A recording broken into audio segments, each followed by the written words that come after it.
हमारे मतलब इस चेंज के लिए जो इंसान जो काम कर रहा है अपने उसी काम में हमें पूर्ण योगदान देना चाहिए, ना कि दूसरों को देखना चाहिए कि वो गलत कर रहा है, वो ये कर रहा है, वो ये कर रहा है। हम एक इंसान की प्रवृत्ति होती है कि पड़ोस को देख के ज्यादा वो दुखी होता है, खुद की खुशी में कम खुश होता है। तो वही चीजें हर लेवल पे लागू होती हैं, फॉरेन पॉलिसी में भी लागू होती हैं, छोटे से छोटे लेवल पे, हमारे लेवल पे भी लागू होती हैं। स्वतंत्र दिवस पे मैं अपनी भारतीय रेल के योगदान को जरूर मेंशन करना चाहूंगा।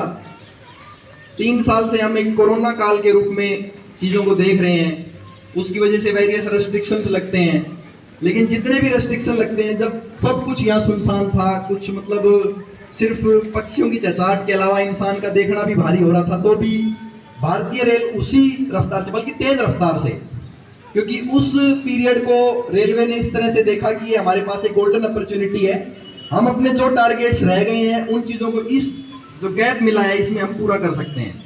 तो इंजीनियरिंग विभाग ने और ऑपरेटिंग विभाग ने उस दौरान डबल काम किया है एक तरह से, और उसका रिजल्ट भी सामने है। तो ये नहीं सोचना है कि मतलब ये एक अपॉर्चुनिटी मिली है तो बैठ गए। रेलवे ने हमेशा, आज हम सब स्वतंत्रता दिवस मना रहे हैं, हमारे देश में डिफरेंट पर्व हम मनाते हैं अपने, दिवाली, दशहरा, होली, सब पर्व हम मनाते हैं, लेकिन भारतीय रेल की रफ्तार वैसे ही चलती रहती है। वो रफ्तार किसी और वजह से नहीं है कि वो रेल का पहिया अपने आप चल रहा है, वो रफ्तार उसके चलाने वालों की वजह से, उसके खुद के एम्प्लॉयज की वजह से और उनके परिवार की वजह से।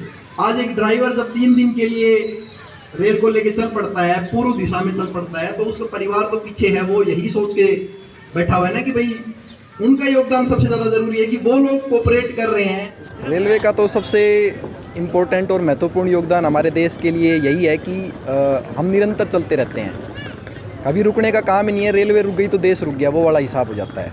तो इसलिए रेलवे एम्प्लॉयज़ कभी ये नहीं सोचता है कि मेरी आज दिन में है या मेरा रात का है या मेरा फिर दोपहर का कोई समय है, उसके लिए ड्यूटी है। और 24 घंटे 24 आवर 7 दिन उनके लिए कभी भी ड्यूटी की कॉल हो सकती है।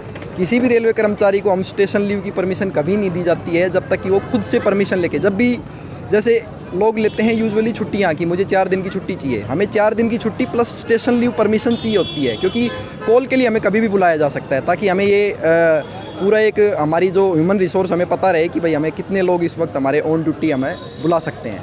तो आपदा के समय में हमेशा रेलवे इस चीज़ के लिए तत्पर रहता है और रेलवे का योगदान भी निरंतर इस चीज़ में जारी रहेगा। धन्यवाद।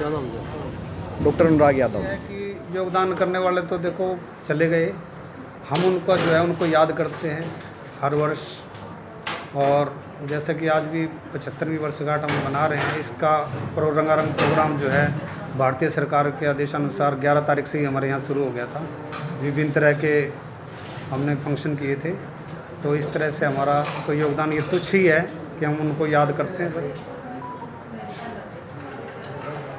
क्या कुछ कार्यक्रम आज हमारे यहाँ स्टेशनों पे विभिन्न डिपार्टमेंट्स के अलग अलग कार्यक्रम होते हैं, और आज जो है स्टेशन पर जो प्रोग्राम हो चुका है। उसके बाद URMU के ऑफिस की तरफ से जो है कार्यक्रम रखा जाएगा, जिसमें स्काउट गाइड्स बच्चे जो है अपनी परफॉर्मेंस देंगे। जय प्रकाश।